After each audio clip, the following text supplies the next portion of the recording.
Hey Clashers, day number 6 of the Clan War League, and this means the season is slowly coming to an end. But our week so far is looking pretty solid.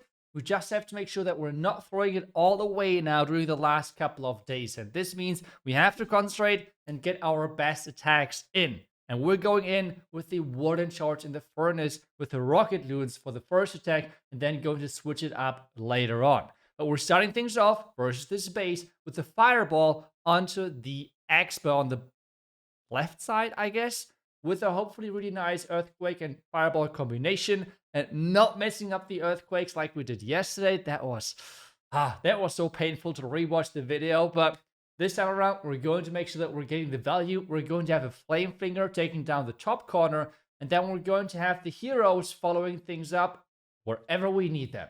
So, let's get into it. If that Fireball is going to connect, everything else should be hopefully somewhat easy. This is what we're going to start things off with that Warden, and we have to make sure that we're landing that Fireball. For that, we have to be slow because of the boogers. They might trigger some Tesla, so let's get things started. First off, let's use the Warden, just like this.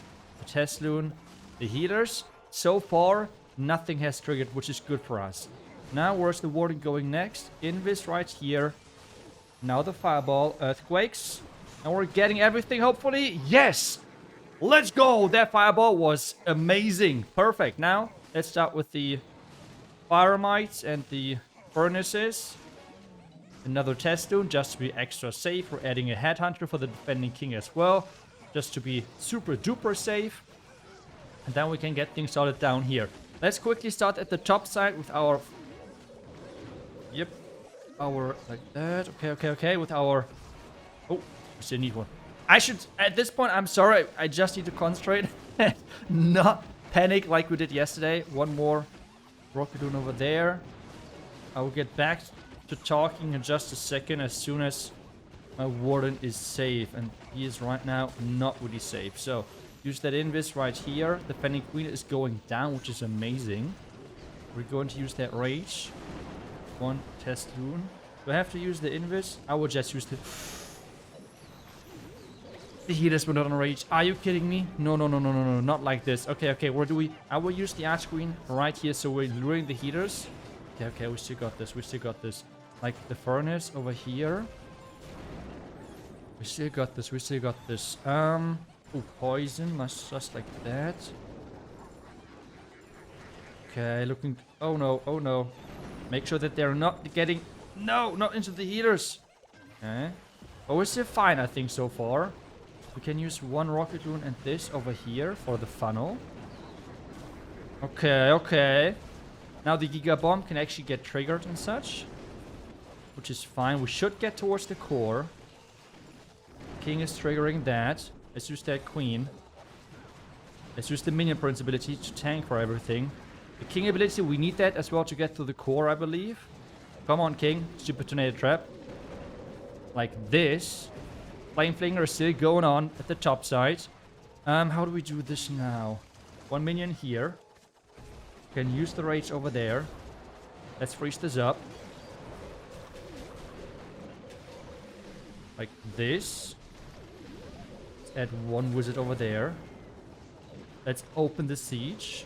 Let's do this. Oh my goodness. Why is this so stressful? Could I please next time just drop the Rage as intended and we do not have to make this so close? Oh my lord. I mean, I love this strategy for being able to recover things like that for obvious reasons. But... that was stressful. I think I like aged for 10 more years just doing that attack. But hey, we have 2 more attacks to go, which means 20 more years to come. And since I want to have a little bit of variety with my attacks, we're going to go in with the Super Yetis for this next attack. And the plan is as following. I'm going to use the Royal Champion charge at this bottom side to clear out not just the multi-arch tower, but as well the scatter, and hopefully even the Expo if possible. Right after, we're going to then enter with the Super Yetis from the bottom right side with having the Queen funneling the outside. And then, depending on if I still have the Royal Champion ability, we're going to ignore the core because of the Rocket Spear. But if we have lost the Royal Champion ability by any means, we can still enter the core with the Earthquake Boots of the King or with the Jump Spell leaving the core again. that's pretty much the plan. Royal Champion charge Super Yetis. Here we go. And I really want to make sure that I'm angling the Royal Champion in a way that we are not going to path towards the multi-inferno tower. I might have to redirect things with Invis spells if she's going there without my permission. But we really want to like go with this line here of the heavy defenses to create a cut within this overall ring. That's the main goal. So let's get things started. First, like this. Let's get that right. Now the Invis. Perfect. Now we can use a minion up here for already creating a funnel for the later stages. That's for my Archer Queen later on. Please go for the scatter. Thank you. The jump was not perfect for us, but let's see where she goes next. If she goes multi-inferno tower and sweeper next. Let's see. She is supposed to go to the... Okay, she's not. But that's not the end of the world. We have triggered so many traps by now. That's actually not that bad whatsoever. Let's use a wizard here. We can use the Archer Queen like this. Now we're going to use the... Wait, like Super Yetis, Titans, Healers, Headhunter, King, Warden. Next wall break. Support for the Archer Queen. Royal Champion in here. Things look not too bad. They do not look too bad. Let's use the Archer Queen ability. And now the question is, where are we? I think we're going to use the jump like this. Perfect. Let's use the rage here. Warden ability. Ah, okay, that was not optimal. The jump was not really needed. I was about to use the Eternal Tome ability, but that did not work as intended because of, well, now we kind of wasted here, but whatever. We still have the Royal ability now. So that's still fine. We have the distraction for the backhand. That's good. I'm still looking. Oh, okay, there's my Royal Champion. We have to keep her alive. That is, at this stage, the main priority for me. Let's distract this backhand in just a second. Can use this. Let's use the Invis here. Let's use the wall break to get into that compartment. We still have a rage, so we're looking good. Let's use the Invis for the multi-inferno tower. Let's use the rage to get into the merge cannon quickly. We can use the wizard. Not yet. I think the wizard is for now fine. The Royal Champion should take down at least the Expo. That would be awesome. We have just so many Super Yetis in 50 seconds. Guys, this should be an easy crushed phase. Oh my goodness, this is... Ah, let's go. I love it when the plan works. Okay, even though the jump was not really as intended.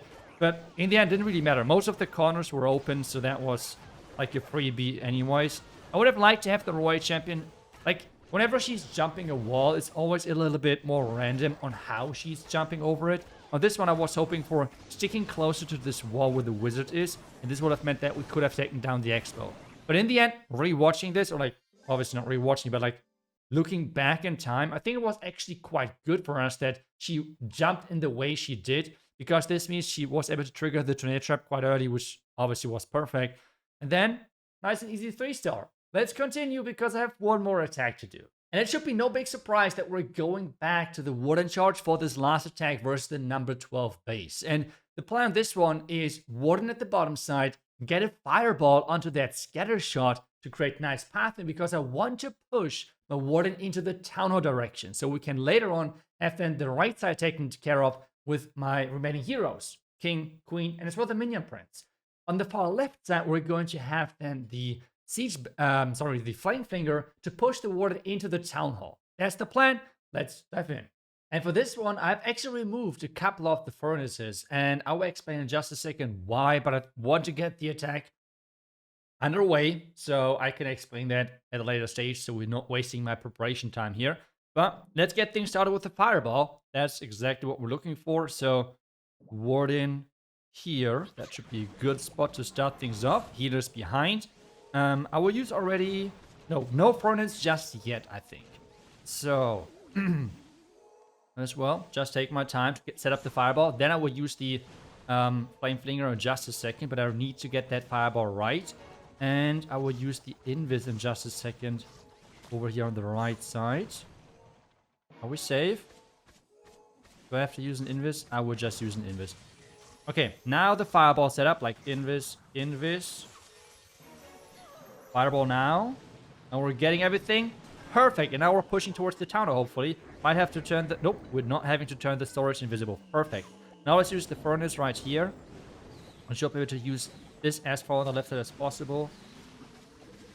Okay, some Tesla popping up, but we have enough rocket loons. Okay, let's take that out. Perfect. So far, so good. Let's add another furnace. So now the main reason why I'm bringing less furnaces is, in my opinion, furnace is not that crazy strong. It's just like a helping tool. I would compare this, let's be careful with the clan castle. I would compare this to something like driving bicycle for the first time and using those support wheels. That's kind of how the furnace, in my opinion, feels like. It's not bad whatsoever, but at the same time, if you're good at it, you don't really need it. That's like the entire point here, kind of. I'm trying to now keep everything alive and not try to talk too much, because that would be not that optimal. Okay, King is going for safety again. That's good. Warden is safe as well. I would just rage it again, to be honest, so we're extra super duper safe. Then we can use the support for the minion prince in just a second. Now. Perfect, perfect. It's protected. King ability. Nice. Queen ability. Now we can just... So, again, let's try to, this time again, with less stress, because this should be a nice and easy 3-star for us, with way less stress. And so what I'm trying to say here is, overall, the game currently is not in its hardest state. During Town Hall 15, for example, we had an overall average 3-star for most clashes out there, and like the, right, where most of the higher sound levels were, which is like Crystal to Master roundabout. And we had a success rate of like 10 to 15% 3-stars, which is not a lot. By now, this has increased to roughly 35 to 40%, which means even the average player is having a way bigger success rate. So this is why I would call it, on the length of scale of the difficulty we have so far in the game, on the easier side. Which means it allows you to bring things into the attack to make the attack even easier while not losing too much power, because you don't have to concentrate as much on power because the game is on the easier side. So things like, for example, the furnace, which I think is not as crazy strong, but it makes the Warden charge easier. But if you want to become as good as possible and want to use the best possible strategies, then just mass rocket loons is just straight up better. I mean, that's just how it is. The furnace is just making things easier. It's going to support you versus heroes, versus defending clan castle troops, which you don't need that support if you're good enough to really make sure that you're using the headhunter for the correct timing and such things, right? So this is like the entire thing. The same thing, for example, with the revive spell. That's a really popular example. The revive spell is going to make things easier for you, but it's always going to decrease the power of your strategy because the spell itself is just bad. Like, you could always use another spell and get more value out of it. Another rage, more invis, like a recall or something. You always get more value out of those spells, but you don't always need the value because the game overall is not in the most difficult state there is. And that's really the tricky thing, because people are missing the point between, hey, the furnace or the revive spell is really strong, while it's not, because it just looks easier and the game is allowing such things. So that's always the thing there which you need to keep in mind. This is why I removed a couple of the furnaces for this last base, because I felt like my plan wasn't as crisp clean as it could have been. So I should have just taken the more stronger approach, which are the rocket loons. But now, since I'm doing the Warden charge now for so long, it just feels safer to like keep the Warden alive and add more power. That's kind of the main thing. But if you want to start and get into the Warden charges, having furnaces like 4 to 6 is a really good starting point, and then slowly just remove them, and your attacks are going to be even stronger. But that was enough yapping from me today. I hope you understand my point, what I tried to really get across. We were able to get 3 out of 3 for this match, but the last one, that one is going to be a banger, even though they have just lost for whatever reason. I don't know what went on there, but so far, otherwise the 3N clan had 43, 45, 43, 45. So they had a really good record. So that's going to be our last match, which is going to most likely happen in the next couple of days, or like when the video is uploaded, because tomorrow we have the challenge, then we have the event video. So there's a lot of stuff happening, but don't worry, you will for sure, I will for sure make sure that I keep you up to date when it comes to this last final matchup and what we're going to finish the Clan War League. Because so far, as I said, things are looking really good. A total of 4 fails, which could push us into the top 4, top 3 or something. compared to last season. So, yeah, could happen. Let's see what happens. But thank you so much for watching. I will see you guys back tomorrow with the next class video. Until then, see ya and bye-bye.